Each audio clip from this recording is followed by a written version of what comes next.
There's a lot of debate about crop circles, so we're going to dive into this conversation because I've been talking about crop circles lately. Again, I've done this previously when I first started my channel, and that's because specific ones have been calling to me, and they're encoded with messages. And I know that these codes, this encoding into the sacred lands of the earth, is significant. And there are specific ones that echo to this larger intelligence and an encoding that's taking place. And so when we look at what's been debated, are crop circles human-made? Do they just show up divinely? They just magically appear? And there's other conversations around extraterrestrials, aliens. I'm not going to go into that. Are these otherworldly messages, and is this intelligence encoding them and putting them into the earth? Are humans making them, or is it this combination of both of these things? And I think that's where it gets really complex. So let's begin.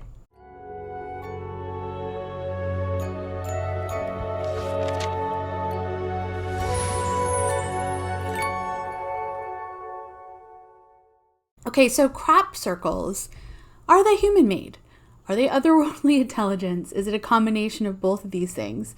That is that beautifully complex element that I'd like to dive into. And this truth that crop circles happen all over the world.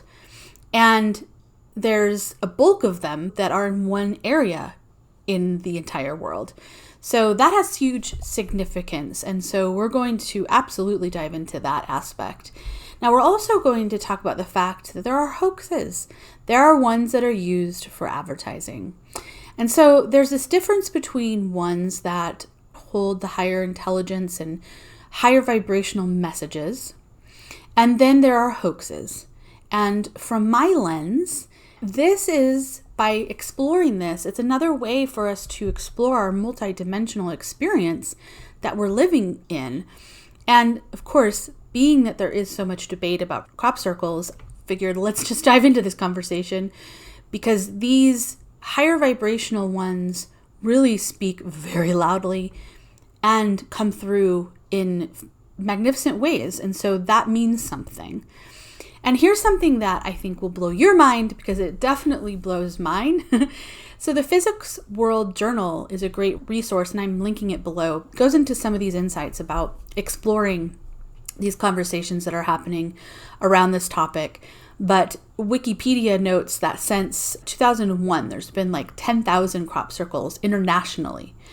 But here's the kicker. 80% of those, roughly, come from one location, one county in England called Wiltshire. 80%. So, I mean, that's not a coincidence. That's definitely a significance.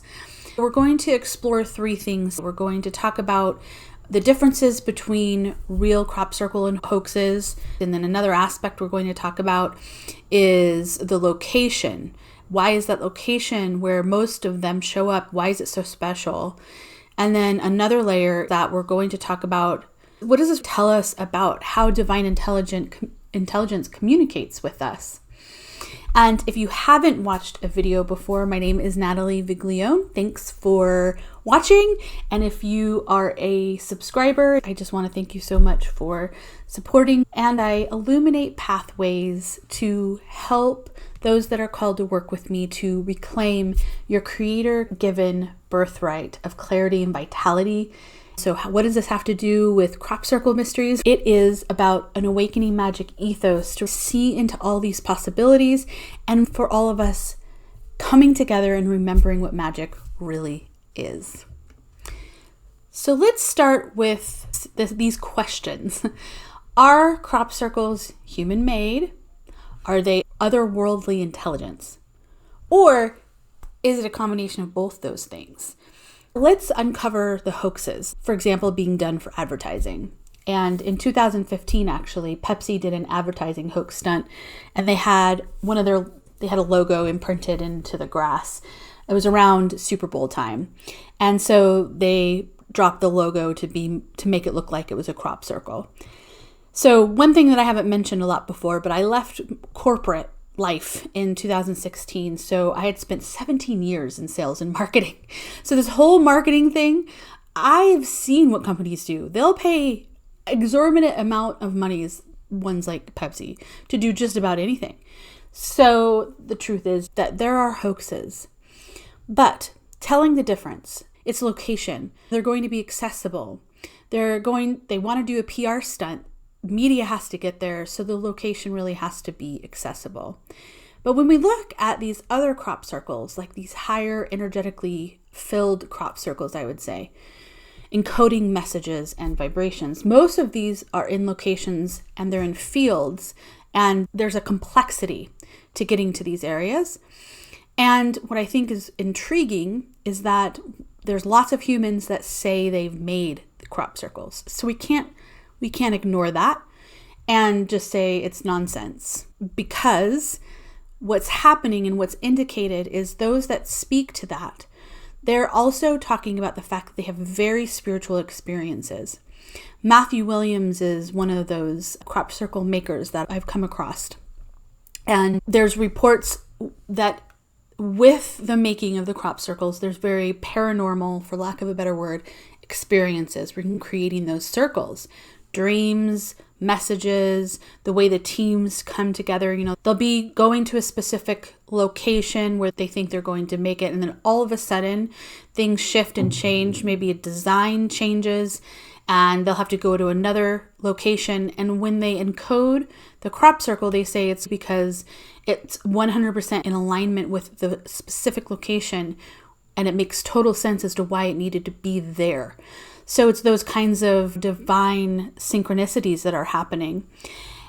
And some time ago, when I really felt into that part of humans making the crop circles, there was a piece of me that said, well, how, if humans are making them, then that doesn't really mean they're magical, is it? And then I totally stopped in my tracks and I thought, well, wait, that's nonsensical, Natalie, because of course humans are magical.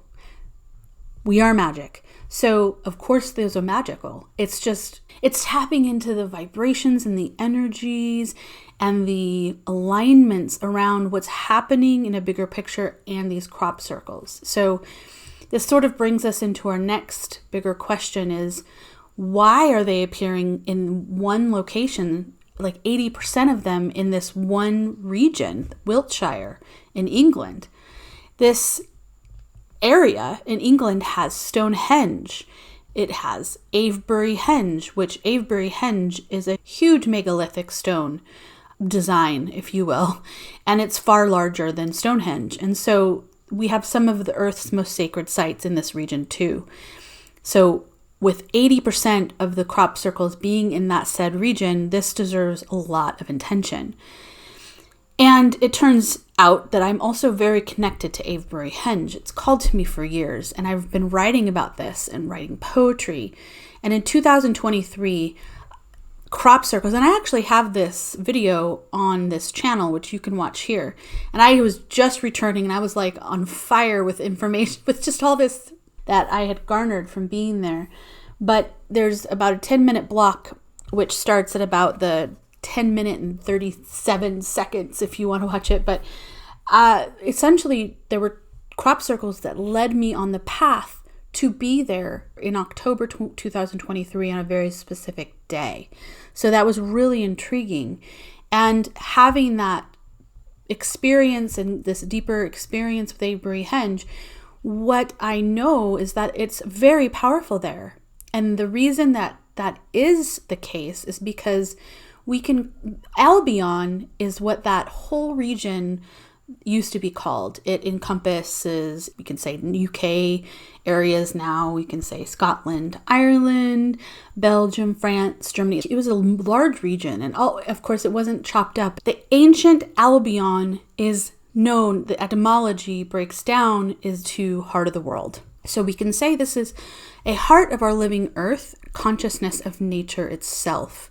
Now, I would say also the complexity of the planetary being connecting into that region as well. Now, from Avebury Henge, not so far away is Silbury Hill, and it's an energy vortexing mound, but it's a dragon node. In other words, it's a powerful energy center. That means there's concentrated natural energy in that location, and it's very restricted. You can't even go touch it or be near it. Now, these crop circles are also formed along that region. In addition to this, there is an ancient energy pathway that runs through that region as well. Of course, those ancient energy meridians or pathways or currents or dragon lines or ley lines, a lot of ways to explain that, but we can think of them like spiritually ignited conscious pathways or highways, powerful currents of natural energy that connect sacred sites and connect around this earth. Now, these energy pathways are extremely powerful. Now, there's one specifically called the Michael-Mary ley line or Michael-Mary dragon line that also weaves through that area.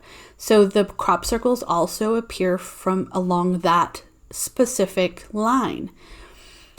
In addition to all that, there's also massive waterways underground in that entire Wiltshire area into Glastonbury, and massive waterways. There's a lot of sacred, beautiful, natural springs and wells. The Chalice Well is there, which is absolutely magnificent. The Red Spring, White Spring.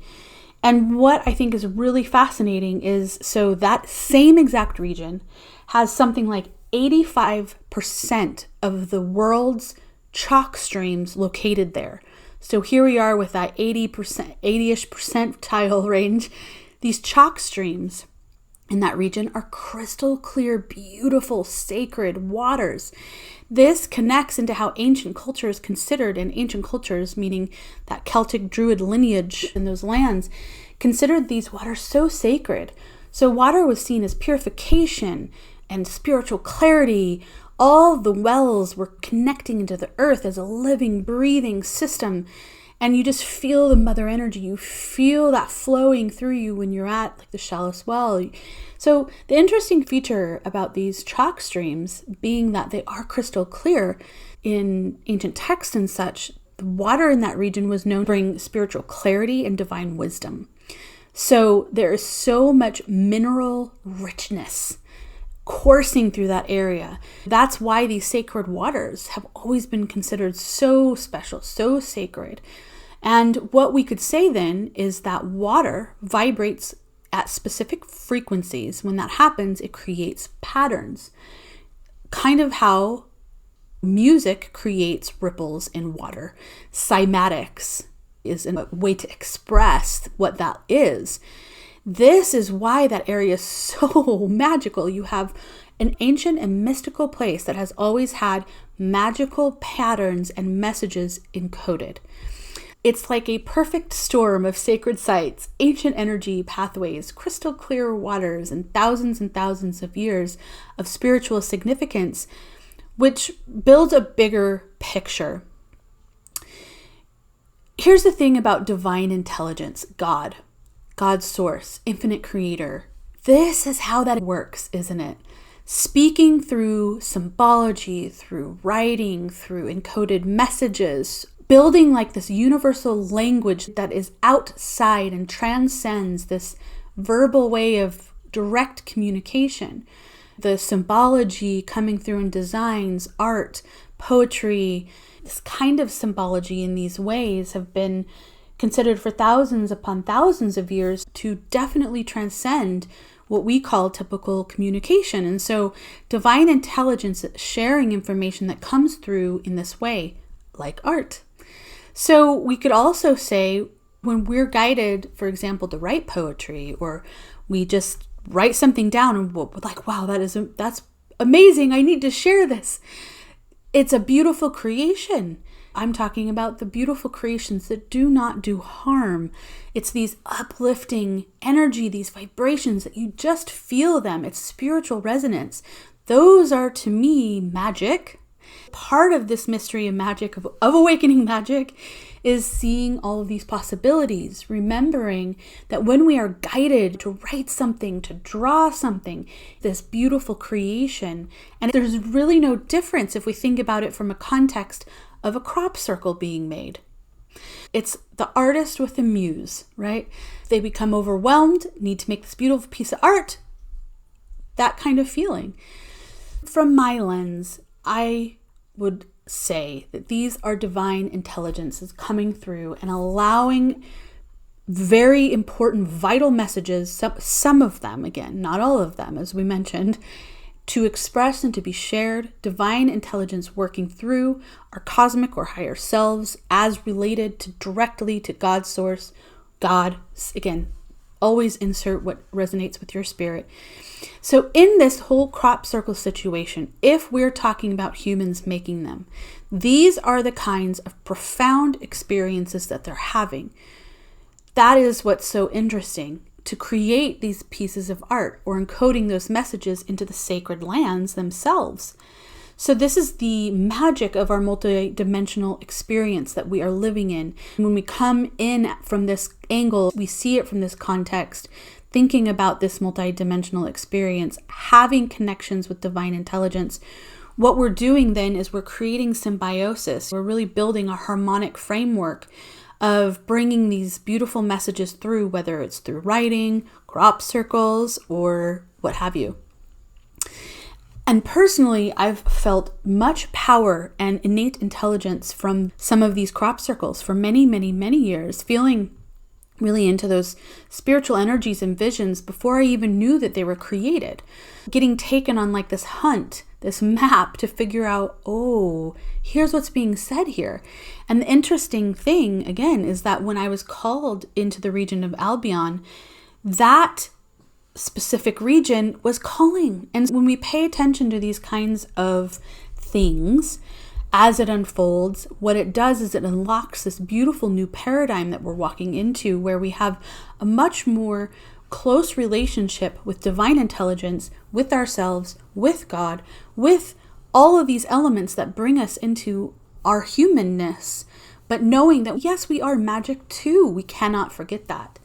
That's what I would like to leave you with today. Sometimes we think that there has to be some major experience of how divine shows up in some magical way, but we are magic, and this magic happens when we're in symbiosis, when we're working with the earth, when we're working with our entire construct in a multidimensional way, when we're working with divine intelligence to bring these beautiful creations through.